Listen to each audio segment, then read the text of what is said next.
My name is Pearl Bailey, and you know what? I've got a secret. From New York, here is I've Got a Secret, starring Steve Allen.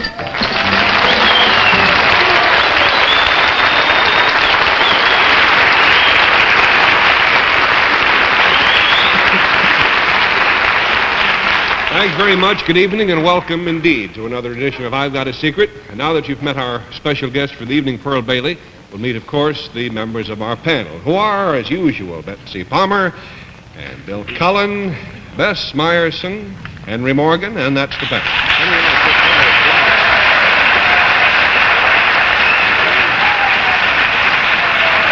You all set to play the game, panel?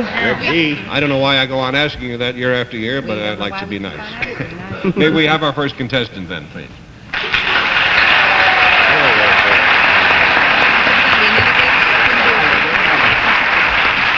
Jump right in there, partner, and would you tell us your name, please, and where you're from? My name is Milton Barrett. I come from New York. Milton Barrett. Panel, from New York City. Milton, how old are you? 11. Now, if you'll whisper to me, we'll show the audience just what your secret is.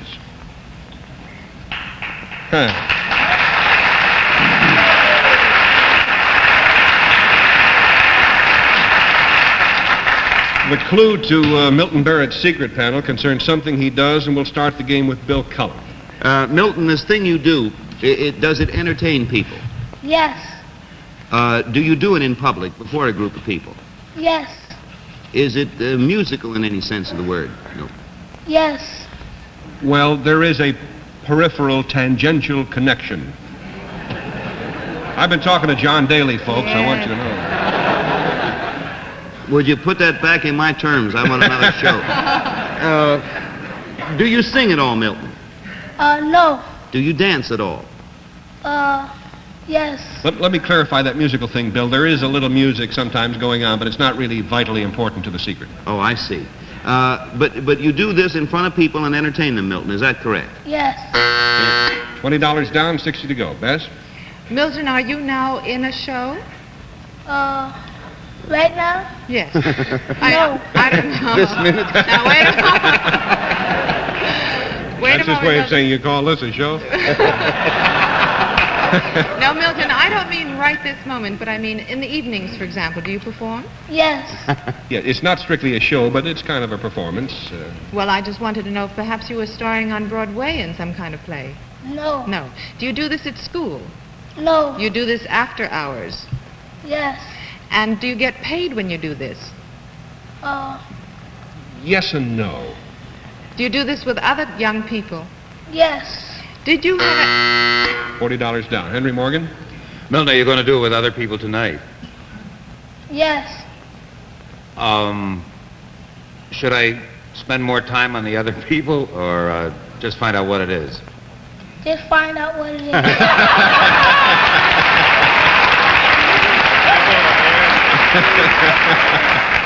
And don't take too darn long about it either. How do you like that? Would I care how many others there are, Milton? There's 5 more. I don't really care. What you do, is it in any way like acrobatics? Yes.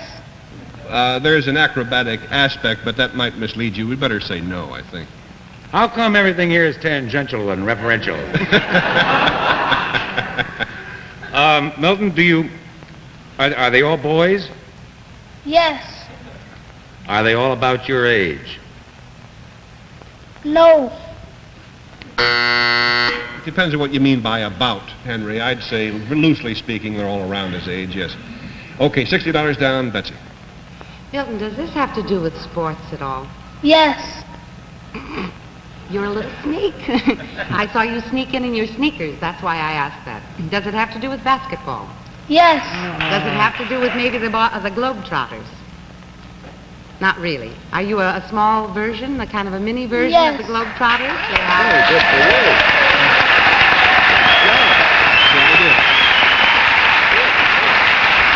you. Milton Barrett is indeed quite a remarkable young man. For 3 years now, in other words, since he was 8 years old, he has spent most of his after-school hours traveling with a group of young men giving exhibitions of their skills as professional basketball players.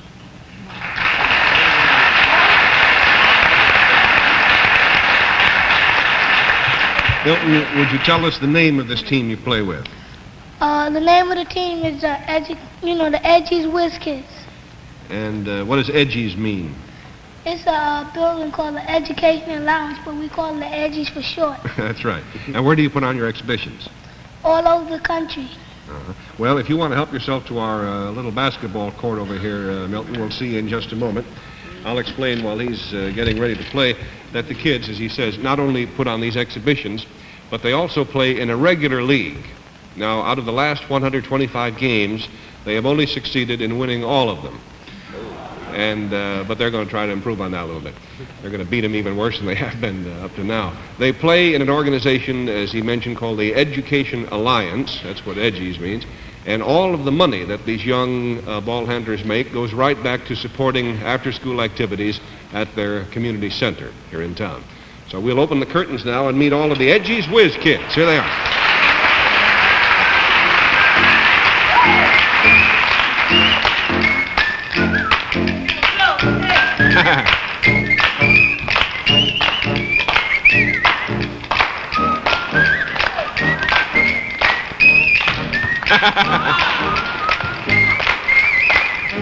Where'd it go? Look out. Where's that ball?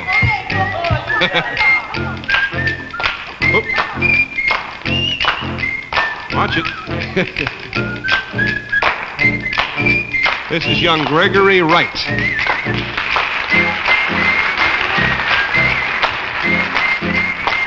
And this is Harvey Davies. And this young man is Ivory Daniels. Next, a little fancy ball handling by Otto Gomez.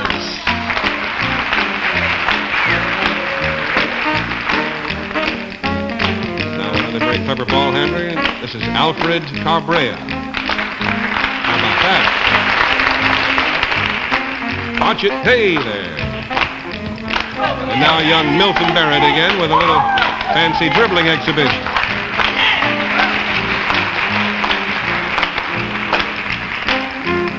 There he goes.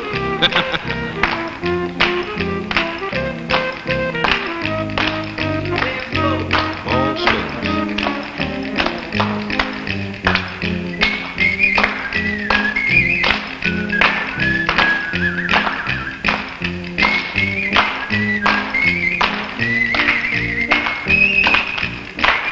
There they go.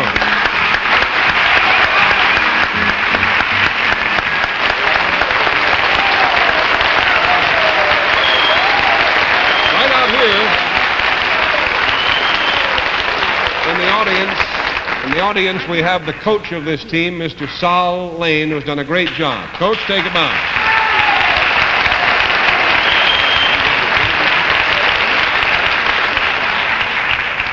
Mr. Lane is also appearing in Ed Sullivan's audience one of these days. Now, we'll be back in a minute with our next contestant. First, get a load of this. So you're giving a first Paris dinner party? For the Bradfords. They're so important to Jim's career. But Mrs. Bradford acts like I had bad breath. Oh, so much worry. Use Listerine antiseptic. Kills germs that can cause bad breath. I'll try it. Louise, no more worries? Nope. I had to come to Paris to discover Listerine. Listerine keeps your mouth clean, your breath fresh, hour after hour. Are you sure you feel well enough to sing today? It's just a little sore throat from this cold. And today's my first choir solo. Well, you'd better take these along. Jane Candy won't help me. No, Listerine throat lozenges. They relieve pain because they're medicated. Tastes good. You sang beautifully. Thanks. Say, how's the sore throat? Feels a lot better thanks to Listerine throat lozenges. For temporary relief of minor sore throat pain. Now may we have our next contestant, please?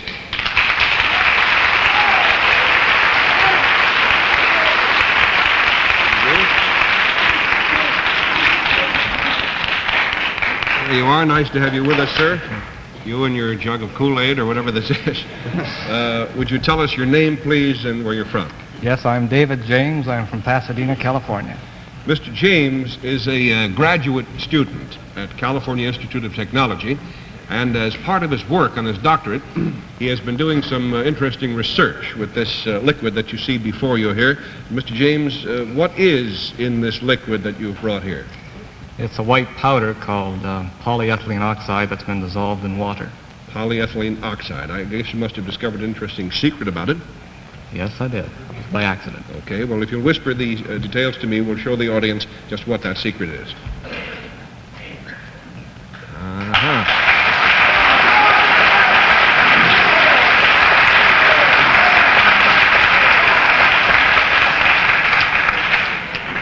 The clue panel to Mr. James' secret concerns this liquid, which isn't much of a clue now that I think of it, but we'll start the game with Betsy Palmer.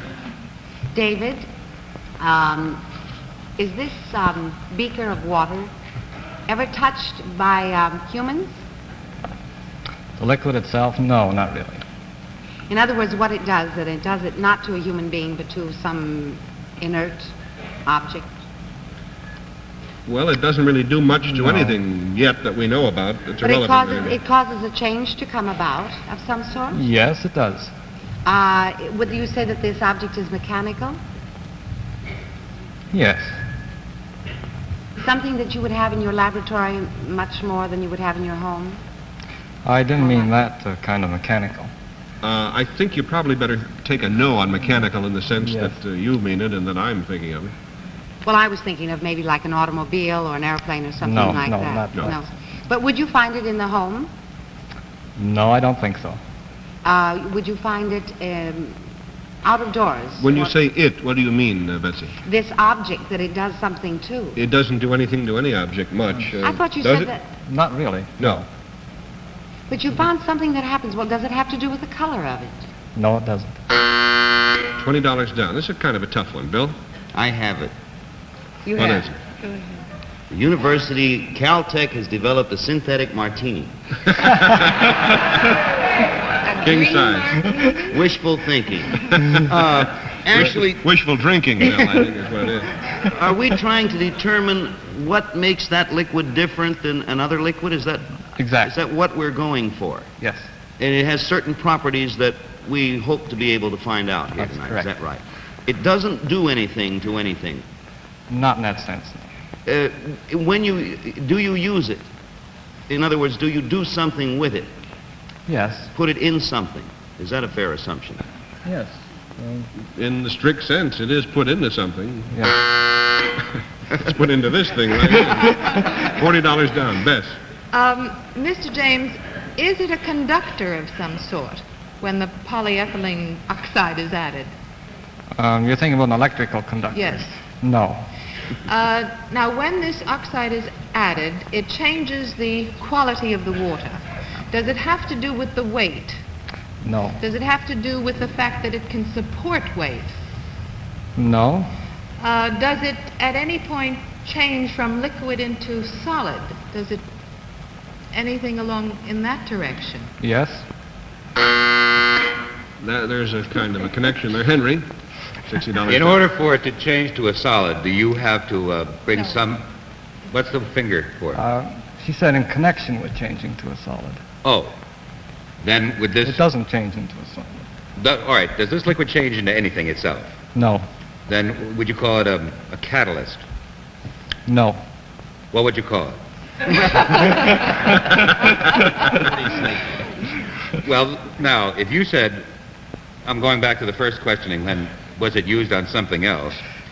Forget that tag. Okay, but when Bess said change into a solid, you said, yes, something does, but not this liquid. Well, I meant the questioning could be pursued along that line. You mean as far as you care? That's right. No, in the technical sense, it could be, yes. Then should I ask what, you must use something in connection with this to produce yes. something else? Yes, I'm going to use something else. Oh, okay. Now, do you have a powder, for example, or... No, the powder's already in all there. right. Well, as I mentioned, panel, this is an awfully difficult secret to have gotten. Like many great discoveries, Mr. James's discovery came about through a mistake.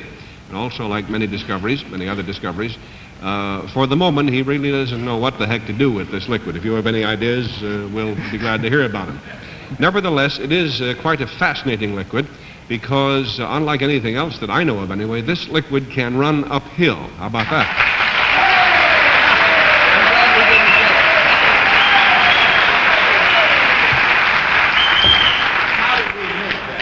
I don't know how you overlooked that one, but can it run uphill? I mean, downhill, too. Yes, it's a talented liquid. And it goes sideways and all backwards over the and place. forwards. How did you discover what it can do? This was by accident. I use this kind of fluid in my research at Caltech. Ordinarily, I'm pouring a full beaker from this vessel to some other ones. And one night, I tried just pouring an inch or so off the top. And when I set the beaker back up, the flow continued. In fact, it crawled right up the side of this beaker. Well, Mr. James, if you will give us a little laboratory demonstration to prove that what you just said is true, we'll all be in your debt. You'll notice that what is going to happen here is just what Mr. James related and now predicts. He's going to just start the flow from the top jug here into the bottom one, and then he's going to set it back down. And you would think that that would be the end of the pouring, as it would with any other liquid that we know about. But this just keeps going. And notice how this empties itself, crawls right up the side of the glass and down into the other one. Now, this is not a magic trick. It's really happening.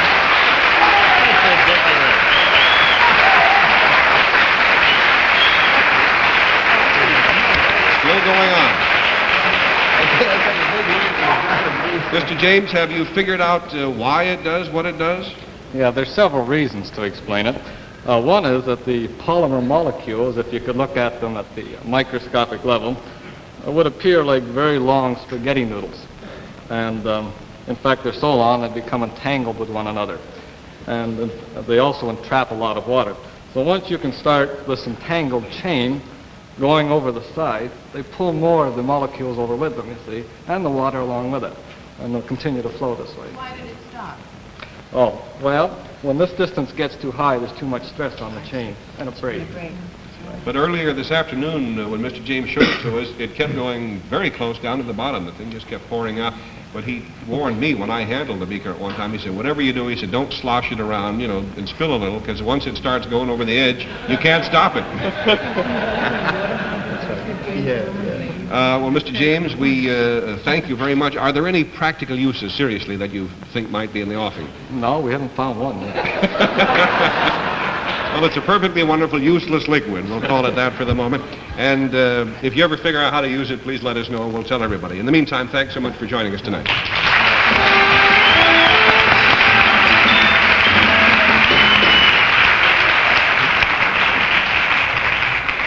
We'll be right back with our special guest in just a minute, but first, this message.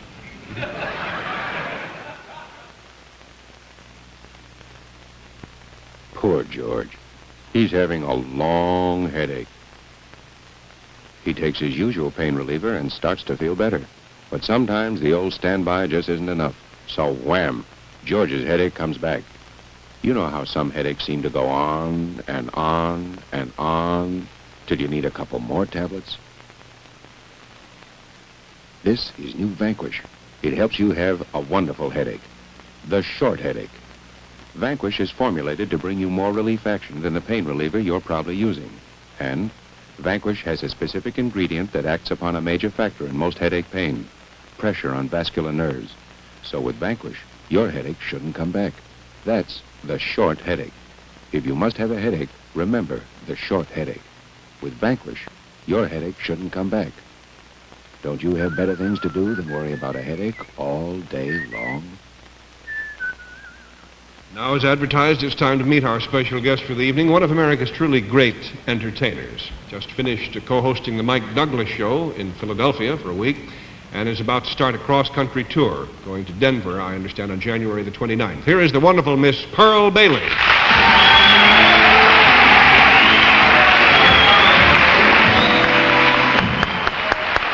Hi, Pearl. Oh, Stephen.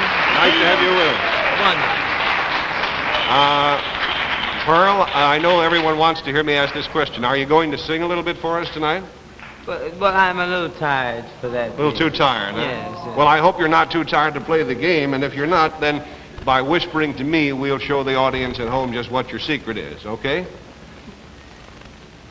How about that, Jim? Well, now, wait a minute. How are you going to do that? Oh, I see, yeah.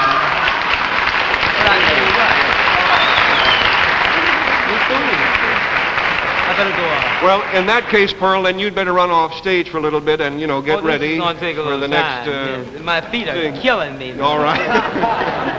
And now, while Pearl is backstage panel, would you please put on your blindfolds? It's one of those sneaky games we're playing on you tonight. And are the blindfolds all in place now? Yep, All sir. tucked in? Okay, Pearl, if you're all ready back there, just come right on out. Now Pearl sings for you.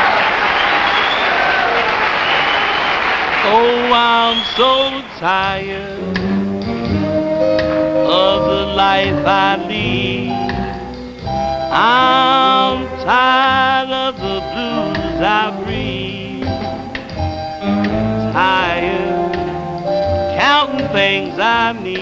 Oh, I'm really tired tonight, darling. You're killing me, honey, really. Okay, Pearl, sit down over here now.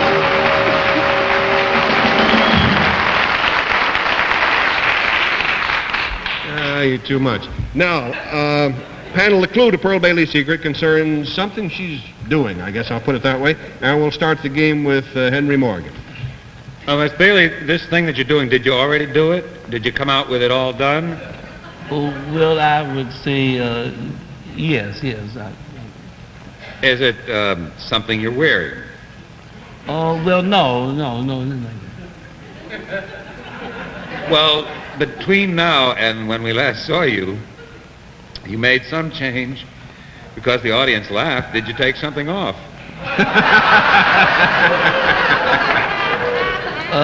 Not on a network show like this, honey, no. It wouldn't hurt. $20 down, Betsy. Pearly May, are you doing something to Steve? What'd she say? Are you doing something to Steve? Don't be silly. You don't know whether you are? No, she's just entertaining me, that's all. She's not doing something to you. Are you touching him at all? Oh, no, honey, no. No? Are you using your hands, Pearl? Oh, always, darling. But just gesturing, Betsy. Are you different than you were when we saw you on the stage before? No. Well, that's it. You have to get a yes and a no on that one. Can we take off our blindfolds now, Henry and I? $40 down. Bill? Well, to get back to what Henry and Betsy both, something happened between the time Pearl walked off stage and walked back on. Yes. When you came back, Pearl, had your appearance changed at all? Well, yes, somewhat, yes. Is it possible that someone came back with you when you came back? Always somebody with me, darling. Pearl, is that you I'm talking to right now? You have to give you a no on that. No. And Steve is not a ventriloquist. There's a third party there. Mm-hmm. The old rascal. Who is imitating Pearl now. Right.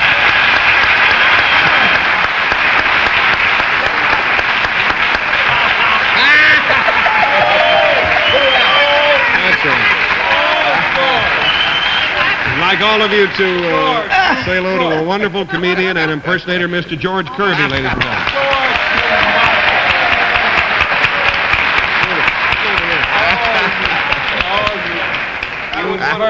You know, George, there's a few people, not too many, just a few people in the business who do imitate Pearl Bailey. I don't want to knock the rest of them, but I have to say you do the best job of all. Yeah, man. Did Pearl herself teach you about this, how to do it? Oh, yes.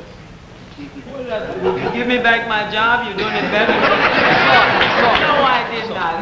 Now, let's be honest. Yeah, when we worked together, I was always studying your voice. You thought you were just You holding the studied, conversation, but I didn't your tell you voice. to steal. You just helped me by just being there. I see. That's right. Well, we have a bit of time now, and maybe we could get these two Pearl Baileys to do a number for us. Is that possible? Hey. All right, let's try Let which one's gonna get the most money? I'll tell you, you start first, and I'll see how I'm doing. All right, we'll let the rotund start first. Oh, I'm so tired. Yes, you're tired of the life I lead. of the life. I'm tired of Wait a minute, George. Wait a minute, dog. Wait a minute, children, back of the curtain. You're even slower than I am, honey. Pick it up a little bit, you know. All right. Put your hand on the hip and get it. Your stone as big as mine.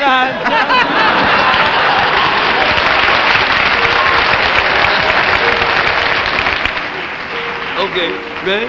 Oh, I'm so tired. You're tired of the life I lead. Why do you lead that life? I'm tired of the blues I breathe. Don't breathe the blues. Tired counting things I need. Why?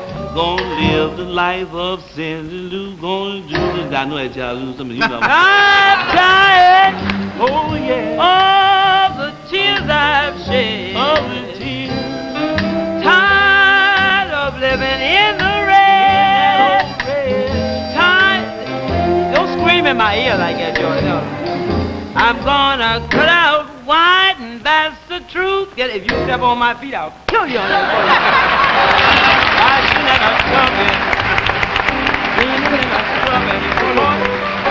He's my glamour with We'll be right back here in the Aragon Ballroom. Don't go away.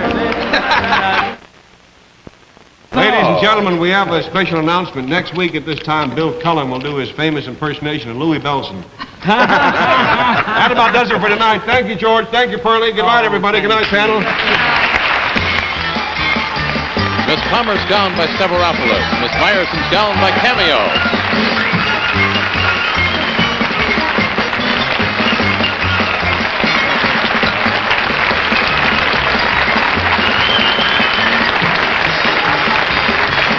This program was pre-recorded. This is John Cadden speaking.